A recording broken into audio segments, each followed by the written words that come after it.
crianças vítimas de violência dentro e fora de casa, envolvidas em prostituição e até em adoções questionadas na justiça. A nova série do Jornal da Record mostra como a impunidade coloca a infância em risco no Amapá. Na primeira reportagem, uma avó acusa autoridades de roubar e vender a neta dela. Uma região do Brasil em que a infância corre risco. Na esquina, corpos à venda, 12, 13, 14 anos de idade. Quantos anos você tem? Eu tenho 15. Aos 11, esta menina terá o filho do padrasto. Porque até agora eu vejo outras crianças brincar. E minha filha não pode brincar, porque ela já perdeu de brincar. No interior, sexo em troca de um estojo de maquiagem. O que ele te dá? A maquiagem e a sandália. O promotor anuncia, quer descobrir nestes processos se existe venda de bebês, tráfico humano. Em Macapá, o desespero da avó com a perda de Jeane. E eu tenho certeza que a minha neta foi vendida.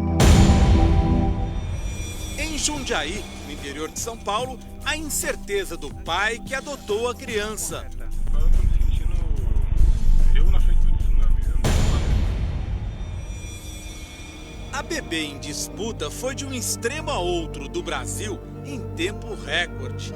O documento com o pedido de adoção diz que ela foi encontrada numa boca de fumo. A família de origem contesta. É mentira, isso não existe. É mentira? É mentira, é mentira. Isso é mentira. A mãe do bebê admite ser dependente do crack. Todos os filhos dela estão com parentes. O pai está preso por furto numa penitenciária local, mas a avó da criança garante que tem condições de criá-la. Eles podem mentir, porque meu filho...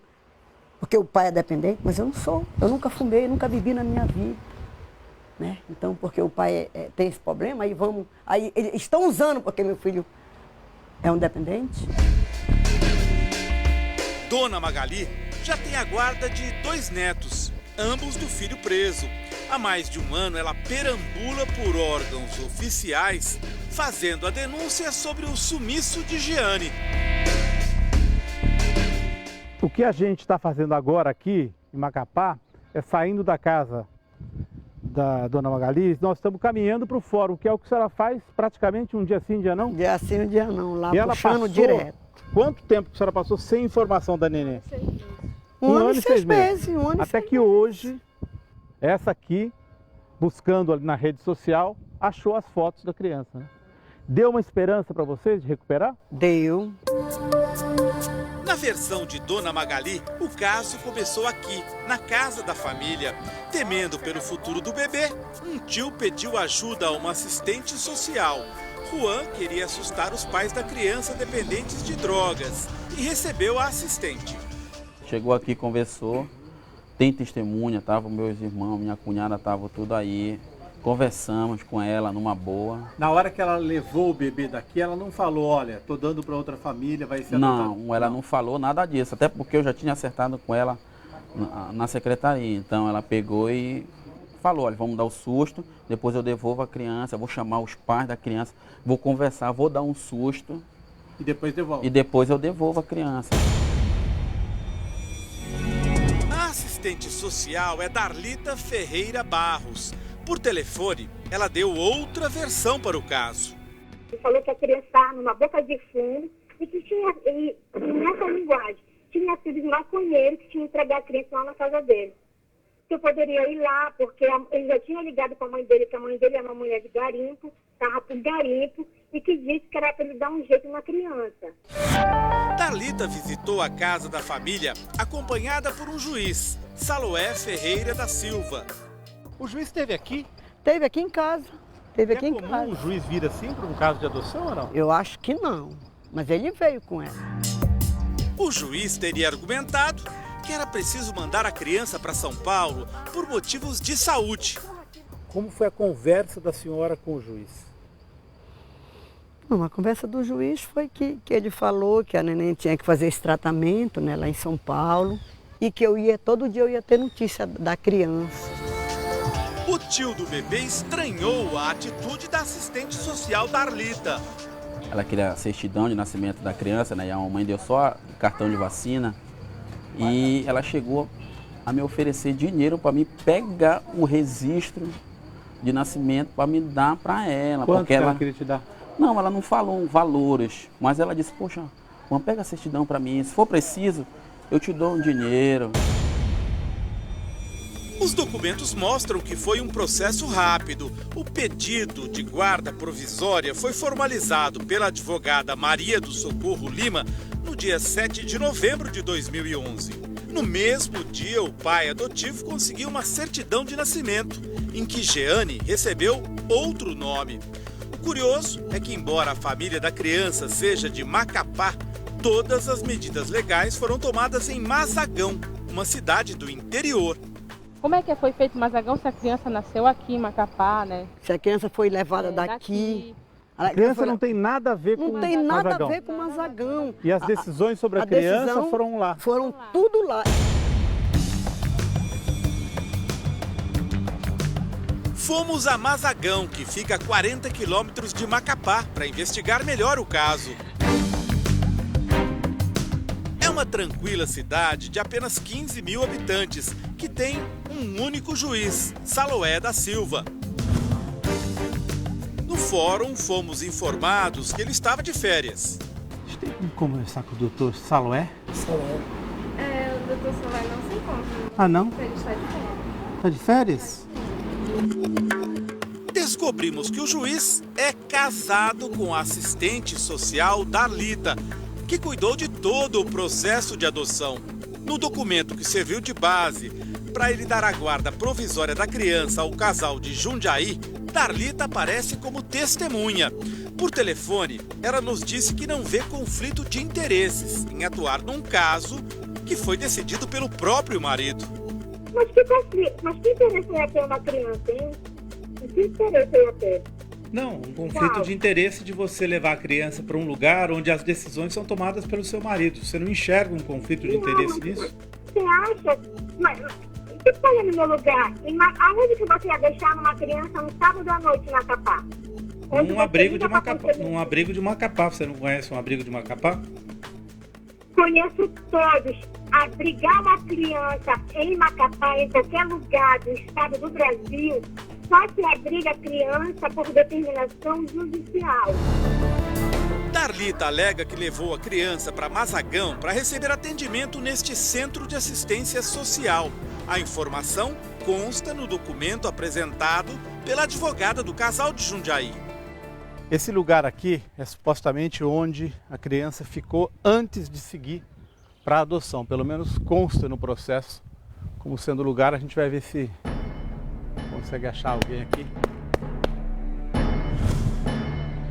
Mas os arquivos do lugar não registram a passagem da criança por aqui. Ele não passou por aqui em nenhum momento. Nós verificamos todos os arquivos, não tem. Para Darlita, a atuação dela no caso salvou uma vida. A criança estava extremamente debilitada, estava numa situação assim que ou você atende ou a criança ela morre.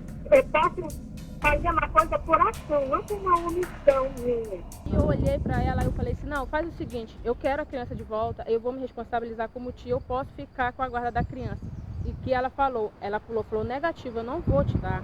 Eu só vou te dar se tu me devolver os R$500 que eu já gastei na criança. Com o novo conceito da família alargada, com o conceito sociológico da família extensa, é necessário que realmente, primeiro, se faça com que essa criança possa viver no seu núcleo familiar.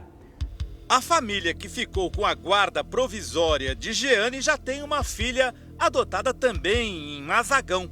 Mas sem saber que está sendo filmado, o pai diz que não conhece ninguém que tenha feito uma adoção no Amapá. Você conhece outras pessoas aqui que adotaram crianças no Amapá? Paulo? Conhece? A própria assistente social Darlita confirmou. O primeiro filho deles é de Mazagão também ou não? É, de Magalhães. O pai de Jundiaí diz que não tinha contato com a assistente social Darlita. Eu não conheci, eu não conhecia. Darlita dá outra versão. Você já conhecia, né, Darlita, o casal de Jundiaí, então? Conhecia sim. Do primeiro filho. Tribunal de Contas. O pai diz que não houve nada irregular no processo. Deve cobrar alguma coisa pela adoção? Sim. Não pelo serviço técnico da advogada? Pelo serviço de advocacia dela? A advocacia tem que lá no advogado do carro. Que processo? Como todo advogado. Só agora o juiz Saloé Ferreira da Silva se declarou impedido de continuar no caso, reconhecendo que a assistente social Darlita é companheira dele há mais de 10 anos. Para a avó Magali, foi um roubo, um caso de tráfico, em que uma família vulnerável foi atropelada pela justiça. Enquanto eu passando mal, pensando que a minha neta estava bem doente, estava sendo dada para uma família, e ele vem dizer que ele não tem nada a ver. Isso não existe, senhor. Isso não existe. Eu não tenho medo de falar, não. Se ele quiser mandar fazer alguma coisa para mim, que ele mande fazer. Mas medo de calar minha boca, eu não vou calar. Ele roubou e vendeu a minha neta.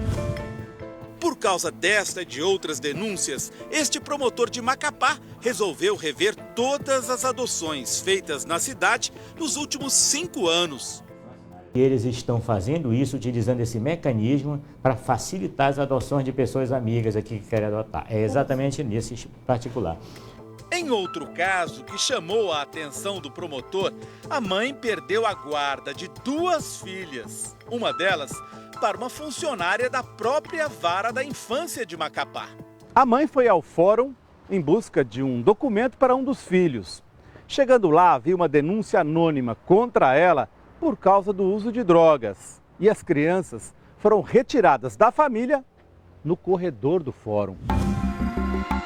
Maria Angélica foi prostituta, conheceu o marido na noite. Ambos foram usuários de Merla, droga obtida a partir da pasta de coca.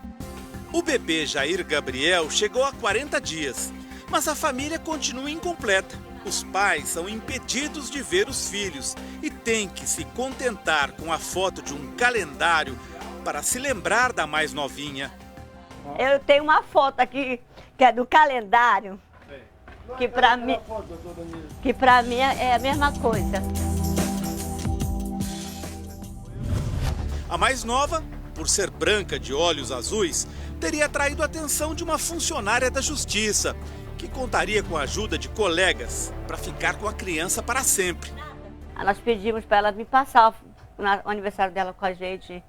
Foi escondido, sumiu a petição, só apareceu depois que o aniversário passou.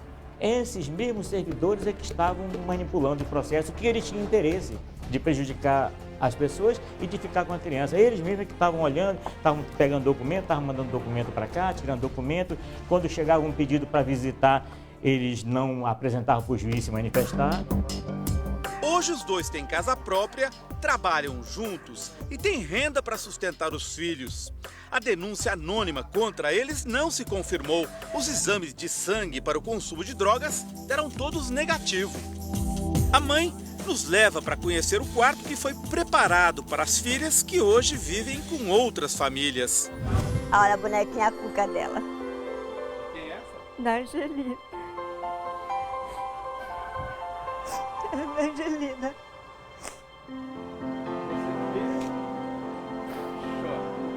Por causa que tá pagando uma coisa que a gente não fez, é uma injustiça o tempo todo.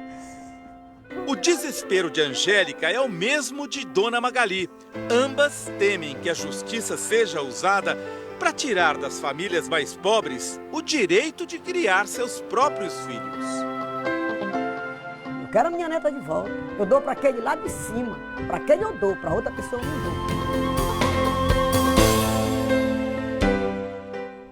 Olha, nos 2 casos mostrados na reportagem, os pais que ficaram com as crianças têm apenas a guarda provisória. O processo de adoção é longo, envolve a convocação de testemunhas e avaliações antes de uma decisão final. Mas as famílias do Amapá, que se dizem prejudicadas, reclamam que há mais de um ano aguardam para serem ouvidas.